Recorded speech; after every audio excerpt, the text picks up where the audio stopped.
Frontières hospital has been leveled by airstrikes, this time in Yemen.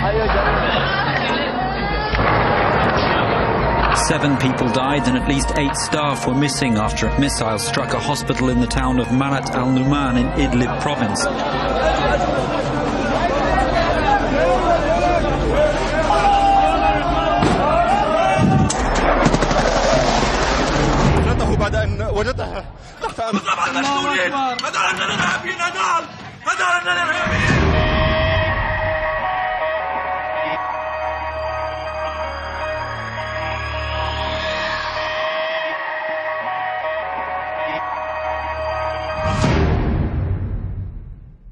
It is unacceptable that the bombing of hospital and the killing of staff and patients can be dismissed as collateral damage or brushed aside as a mistake.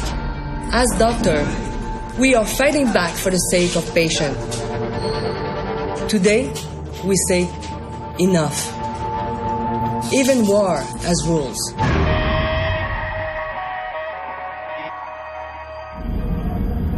Médecins Sans Frontières, also known as MSF or Doctors Without Borders, delivers impartial medical care in conflict and war zones around the world. Providing impartial medical care is at the heart of the principles that drive MSF teams on the ground. It's also at the core of the Hippocratic Oath that doctors and nurses take, which is to treat anyone regardless of what side they're on, even if they were the enemy or they were combatants. In this moment, the MSF, is alone. But with shocking regularity, medical facilities, staff, and the patients they treat have become the direct targets of war. 5 شهداء وأكثر من 30 جريح جلهم الآن تحت هذه الأنقاض بعد استهداف الطيران الروسي لمشفى أطباء بلا حدود. حقق إصابة مباشرة داخل هذه المشفى أدت إلى تدميرها بشكل كامل. Some accuse Russia of hitting 6 hospitals in Syria. Others accuse it of hitting just 1. But no one could independently verify the claims. We are not naive. We know it's incredibly dangerous work. Our staff take risks. They understand those risks. But those risks shouldn't be including the hospitals they're working in being targeted and bombed.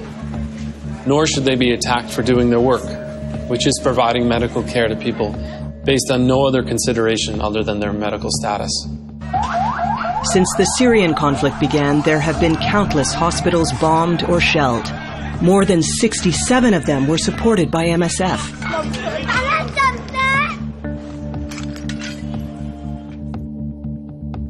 In Yemen, over the course of 3 months, 3 MSF medical structures were either partially or completely destroyed. We do take precautions to try and limit the risks for both our teams and also our patients in our medical facilities. This has included everything from giving GPS coordinates to different sides of the conflict, but we also know that hasn't worked in many of the conflicts because many of the combatants have directly targeted medical care, either criminalizing it or targeting it by bombing healthcare facilities. When we attack medical facilities and it becomes dysfunctional, you are depriving of the lifeline, the medical lifeline for the general population. The most deadly attack on an MSF hospital was in October 2015. 105 patients were being treated in the trauma center, some of them undergoing surgery. The U.S. gunship fired for about an hour, killing 42 people, including 24 patients, 14 hospital staff, and 4 caretakers. We were offering high-level trauma care to the whole civilian population in northeastern Afghanistan. It was offering care to more than 1 million people. Everybody knew our address. 8 months after the attack, the U.S. Department of Defense announced the conclusions of its own self-investigation. The investigation determined that all members of both the ground force and the AC-130 aircrew were unaware that the aircraft was firing on a medical facility throughout the engagement. The investigation ultimately concluded that this tragic incident was caused by a combination of human errors compounded by process and equipment failures.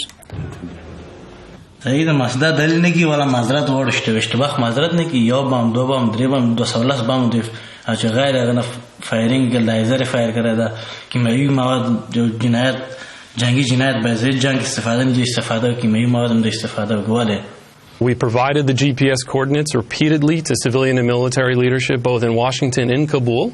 I find it very difficult to believe that people were not aware of the intent and the purpose of this facility, and we'll continue to demand for an independent inquiry into this attack. Well, for us, what is important, it's our biggest loss of staff and patient in one attack.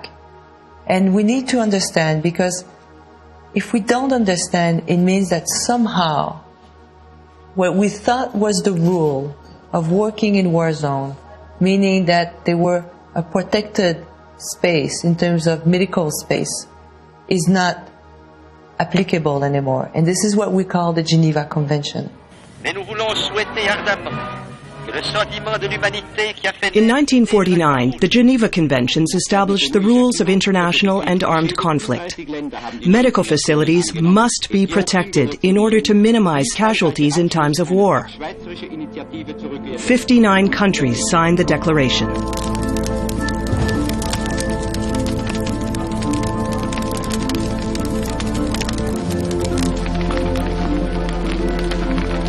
I'm sending team at the front line, taking risk for themselves, but as well, by opening a center, I am putting at risk thousands of patients.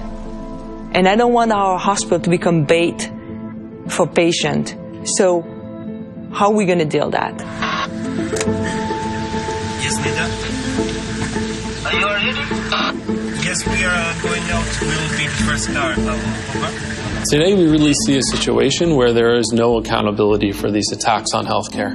We see countless places, whether it be Yemen, Sudan, Syria, where there are no serious, impartial, or independent investigations of these incidents. And that exposes a real vacuum that exists today in the international humanitarian system and in the political system.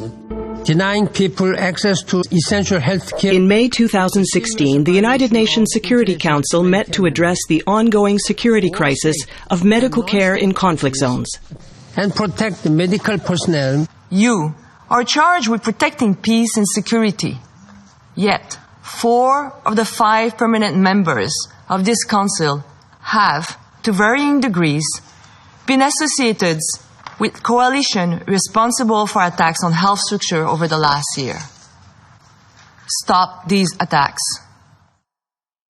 It really strikes at the core of our humanity. At the end of the day, everyone should be concerned. There are conflicts raging across many different countries today. And we see, perhaps more than any other time, how difficult it is to reach those people. And that's why we need to push back and ensure that governments, armed groups, non-state groups take these responsibilities seriously and make sure that there is a space for humanity in armed conflict. In a unanimous vote, the Security Council supported a resolution condemning attacks and threats against the wounded and sick, medical and humanitarian personnel, as well as against hospitals and other medical facilities. Today's words will only be meaningful if they are put into practice.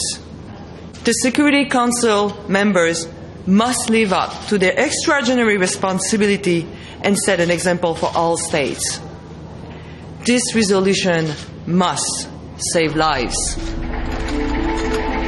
Medical humanitarian organizations and people living in conflict zones look to this resolution to protect impartial health care and to support the ethical obligations of healthcare workers to treat all sick and wounded without discrimination. It is only the beginning, though. It's not enough solely to keep our patients and staff safe in hospitals. The targeting of civilians in conflict is egregious, but at a minimum, the gates of our hospitals, that is the last line of defense that we're trying to hold up.